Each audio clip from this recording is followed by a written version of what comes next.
Bonjour à toutes et à tous, c'est Paul Dame pour vous parler de ça part en sucette, hein. Là, les premières paroles, ça partait en sucette, c'est génial. Donc, je me suis dit, Tchernobyl. Donc, ça a été un grand cataclysme nucléaire, mais bon, on va pas revenir dessus.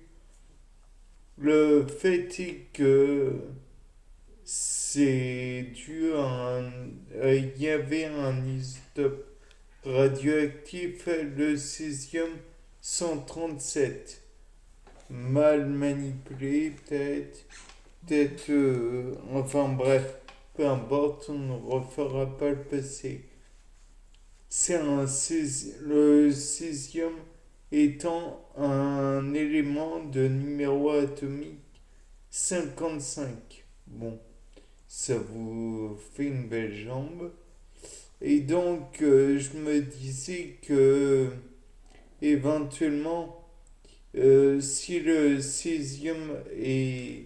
a été intercepté par les corps humains ou animaux ou végétaux, enfin bref, peut-être avait-il une éventuelle utilité, ne serait-ce que sous sa forme stable. Et donc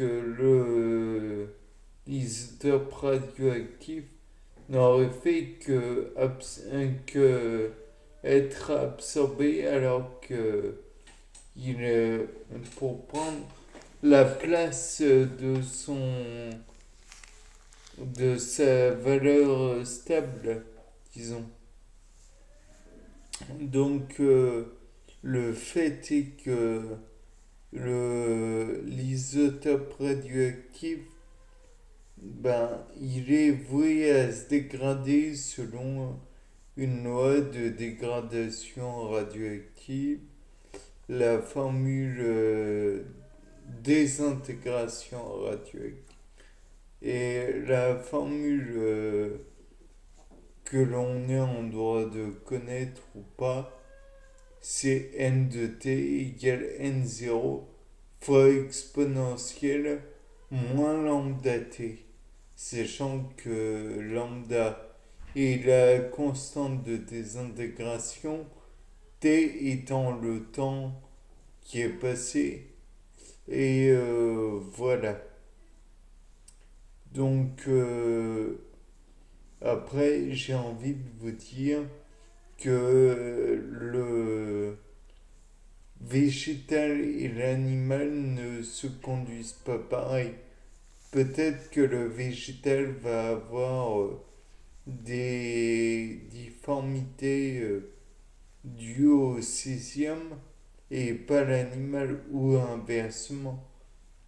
De plus, il est possible qu'éventuellement ce césium radioactif soit expulsé entre guillemets plus rapidement chez le végétal que chez l'animal. Ou alors peut-être aura-t-il fait des dégâts plus chez l'un que chez l'autre. De plus, je ne parle que de césium, oui enfin, de césium chez un animal ou un végétal. Or, il y a une palanquée d'animaux. Il y a plusieurs espèces végétales. Il y a plusieurs genres végétaux. Il y a plusieurs... Enfin, vous comprendrez que maintenant, il y a un animal et un végétal selon la réaction qu'il a face aux radioéléments plutôt, ça n'a pas vraiment de sens. C'est considérer que tous les êtres vivants sont de la même fonctionne de la même façon. Or, on comprendra que chez les uns, la sudation sera plus importante et donc permettra au césium, par exemple, j'en doute, d'être expulsé. Ou alors peut-être via une expulsion par voie intestinale. Ou alors par voie urinaire. Si ce n'est par voie vomitive, je ne sais pas si ça se dit. Et de même que d'autres éléments, avant d'être intégralement expulsé, s'il peut être intégralement expulsé, il fera éventuellement d'autres dommages. Ou alors, il pourrait aussi ne pas faire de dommages, mais être présent, silencieux, en l'attente d'un moment bien particulier, ou alors la dose d'éléments qui va être produit, de particules, pardon, qui va s'en échapper, sera trop faible pour causer des dommages. Bien, ça, on peut voir toutes les choses telles que je viens de les décrire. De plus, il y a aussi le problème que l'élément en question euh, pourrait dégager de la chaleur. Ouais, ça c'est génial. Et donc, si l'élément est plus hydraté, comme dans le cas du végétal qui a besoin de beaucoup d'eau pour la turgescence, par exemple, peut-être que ça pourra le sauver ce végétal en faisant un genre d'évaposudation plus important. De plus, si des insectes parasitoïdes, genre une, je sais pas, une termite ou une guêpe ou que sais-je encore, vient dans le bois pour y déposer ses larves.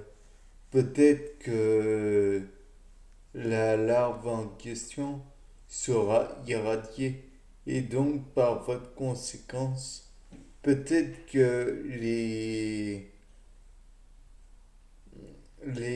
éléments, oui, les larves toujours vont mourir précocement. Ou alors peut-être vont-elles simplement, entre guillemets simplement, être difformes, un genre de tératomorphisme. De plus, on peut aussi envisager qu'il y aura une modification sur la façon de manger, de respirer, enfin des bouleversements dans l'organisme et donc la nutrition. Donc là, je fais appel à la biologie de la nutrition va être modifiée.